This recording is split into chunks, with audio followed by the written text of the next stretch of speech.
Hello and welcome to the IAS academy. आज है तारीख 3 अप्रैल और शुरू करते हैं प्रीलिम्स स्पेसिफिक करंट अफेयर का न्यूज़ डिस्कशन। हमारी पहली न्यूज़ आसामीज गमोसा को लेकर है। इसे आसामीज गमोसा या गमोचा भी बोलते हैं। अब यह न्यूज़ में क्यों है? दरअसल एक हाइब्रिड स्कार्फ बनाया गया था जिसमें आसामीज गमोसा और बंगाली गमछा को कंबाइन करके एक स्कार्फ बनाया गया था और एक इवेंट में इसे पहना गया था। तो उसके बाद एक पूरी डिबेट शुरू हो गई और कुछ लोगों ने इसे ऐसा बताया कि ये आसामीज कल्चर का अपमान है या फिर ये जो जीआई टैग का जो रूल है उसका वायलेशन है, क्योंकि जीआई टैग का पर्टिकुलर प्रोडक्ट को दिया जाता है जो पर्टिकुलर प्लेस में मैन्युफैक्चर किया जाता है।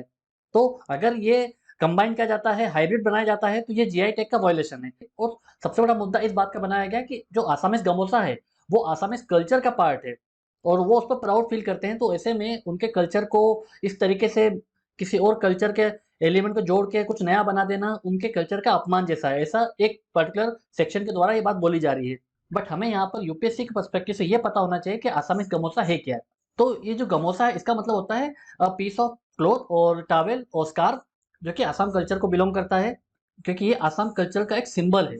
अब इसके फीचर्स क्या हैं? तो ये एक रेक्टेंगुलर पीस ऑफ क्लॉथ होता है जिसमें जो आप बॉर्डर देखोगे ये आपको रेड कलर में दिखाई देगा और इस रेड बॉर्डर को क्या बोला जाता है? अंचू। और ये जो अंचू होता है, रेड बॉर्डर, ये किसका साइन होता है? ये उनकी अहम स्ट्रेंथ का साइन होता है। जो अहम रूलर्स थे असम के, उनके स्ट्रेंथ को ये डिस्प्ले करता है, ये रेड बॉर्डर। और ये जो रेड कलर आता है ये एक रेड फ्लावर से ये रेड कलर डिराइव किया जाता है, जिसे अंचू बोला जाता है। अब ये जो गमोचा है ये बनाया कैसे जाता है? ये मोस्टली अगर आप देखोगे गमोचा तो ये मेड ऑफ कॉटन होता है, बट कोई स्पेशल ओकेजन होता है तब इसे सिल्क के कपड़े से भी बनाया जाता है। बट मोस्टली ये मेड ऑफ कॉटन होता है जिसमें रेड बॉर्डर्स होती है। अब इसका यूज़ क्या है? दरअसल ये जो गमछा है ये उनका कल्चरल सिंबल है। तो जब भी कोई स्पेशल ओकेजन होता है, इवेंट होता है, तब जो गेस्ट होते हैं उन्हें ये दिया जाता है। कई बार आपने हमारे प्रधानमंत्री मोदी जी, अमित शाह जब रैली करते हैं तो ये जो असमीज़ गमछा है उसके साथ वो भाषण देते हैं या रिलीज़ करते हैं, ताकि वो असम कल्चर के साथ में कनेक्ट हो सकें। इसके बाद में ये जनरली जो एल्डर्स होते हैं उन्हें ये दिया जाता है। कोई फैमिली या फ्रेंड्स आते हैं तब उन्हें स्पेशल ओकेजन में as a sign of respect ये असमीज़ गमछा उन्हें प्रेज़ेंट के रूप में दिया जाता है। और ये जो असमीज़ गमछा है ये उनके वेस्टर्नाइज़ कल्चर को भी शो करता है असम के। और प्रीलिम्स के पर्सपेक्टिव से एक इम्पोर्टेंट फैक्ट ये है कि इसे जीआई टैग, जियोग्राफिकल इंडिकेशन का टैग भी दिया जा चुका है। कब? दिसंबर 2022 में ही इसे जियोग्राफिकल इंडिकेशन का टैग दिया था। तो यूपीएससी इस पर पूछ सकते हैं या फिर इसके फीचर्स आपसे पूछे जा सकते हैं। तो ये हमें पता होना चाहिए। अब चलते हैं आगे। हमारी अगली न्यूज़ नाटो को लेकर है। North Atlantic Treaty Organisation, NATO. ये एक टाइप का पॉलिटिकल मिलिट्री अलायंस है जो बेसिकली रशिया को काउंटर करने के लिए बना था। जो उसमें यूएसएसआर था, जो रशियन इन्फ्लुएंस, जो यूएसएसआर के इन्फ्लुएंस को काउंटर करने के लिए बनाया गया था।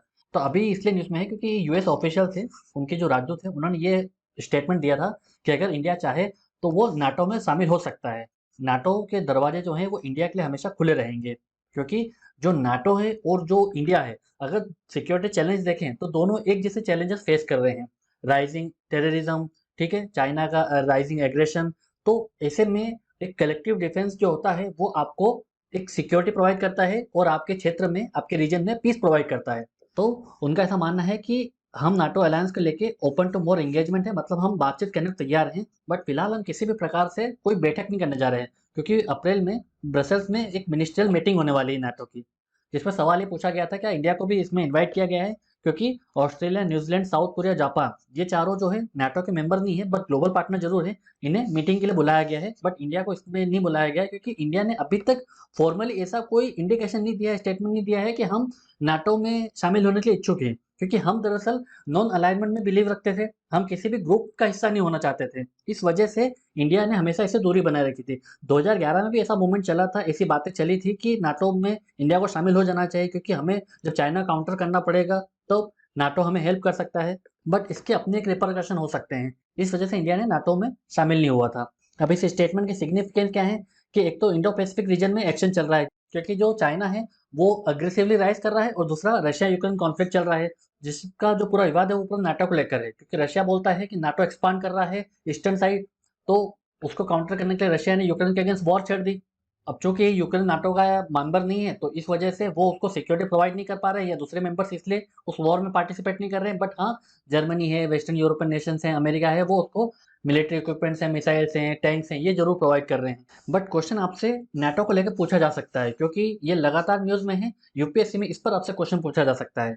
तो सबसे पहले नाटो का फुल फॉर्म क्या है? North Atlantic Treaty Organisation, NATO. और ये किसके जरिए बना था? ये नॉर्थ अटलांटिक ट्रीटी, इसे वॉशिंगटन ट्रीटी भी बोला जाता है। और ये कब बना था? 4 अप्रैल 1949 में।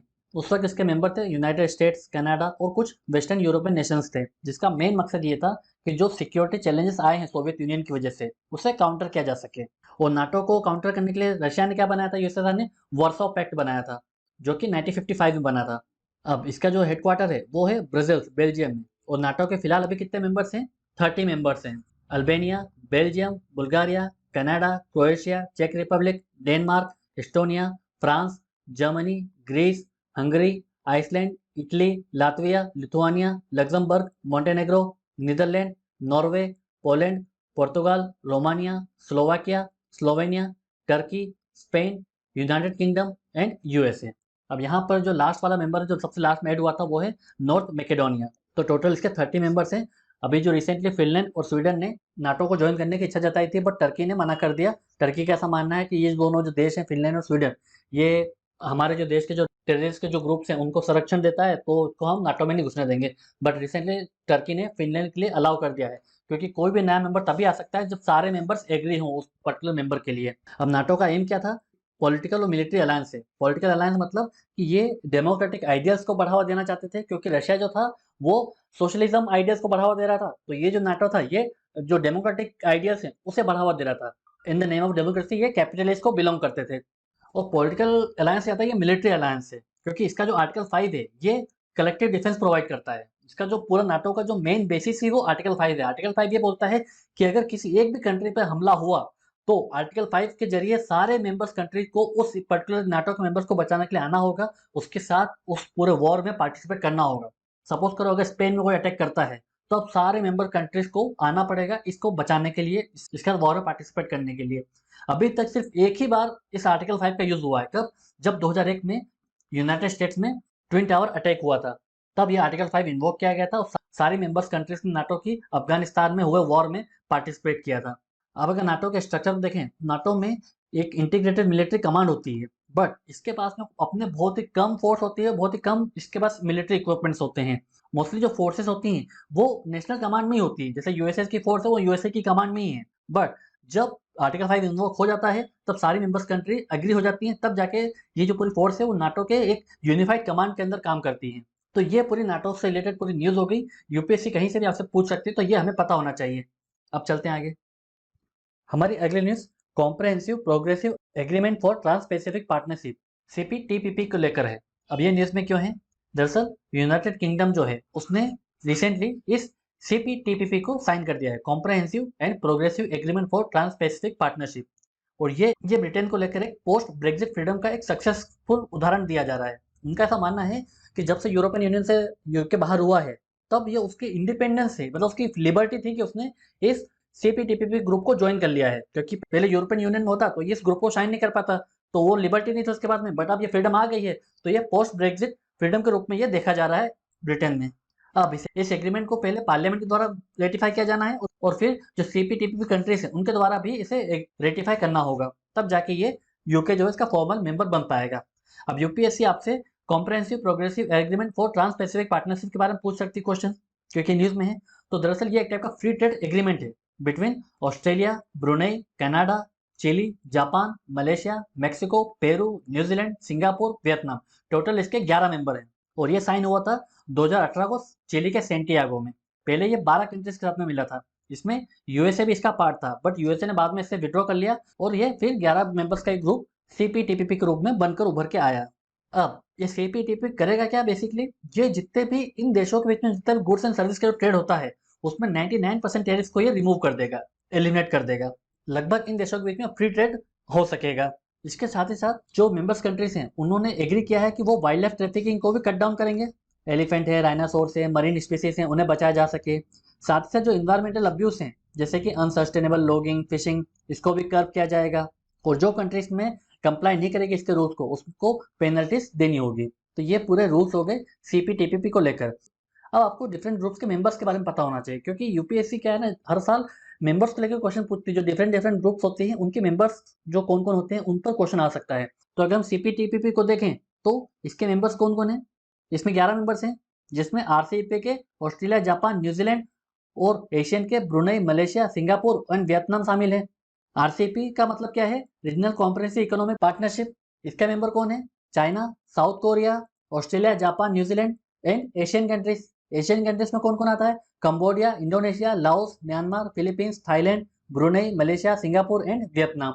तो ये डिफरेंट डिफरेंट मेंबर्स हैं, डिफरेंट डिफरेंट ग्रुप्स के। तो ये हमें अच्छे से पता होना चाहिए ताकि कौन सा मेंबर किस ग्रुप का पार्ट है और कौन सा ग्रुप किस दूसरे ग्रुप का पार्ट नहीं है। ये क्वेश्चन हमें कंफ्यूज कर सकता है एग्जाम में, तो हमें अच्छे से पढ़ के जाना है। अब चलते हैं आगे।